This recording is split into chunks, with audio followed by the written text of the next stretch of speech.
ফেরাউন ধ্বংস হয়ে যাবে, এটা তিনি আগেই স্বপ্নে দেখেছিলেন। একদিন ফেরাউন স্বপ্নে দেখলেন একটি আগুন এসে মিশরের ঘরবাড়ি জ্বালিয়ে পুড়িয়ে দিচ্ছে, কিন্তু বনি ইসরায়েলদের কোনো কিছুই হচ্ছে না।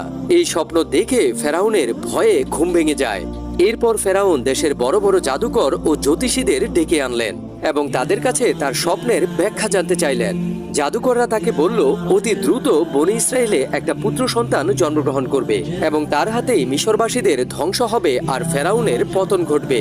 ফেরাউন তখন একটি আইন বানালেন, বনি ইসরায়েলের ঘরে কোনো পুত্র সন্তান জন্ম হলেই তাকে যেন হত্যা করা হয়। যেই কথা সেই কাজ, বনি ইসরায়েলদের ঘরে কোনো পুত্র সন্তান জন্ম হলেই তাকে হত্যা করা হতো।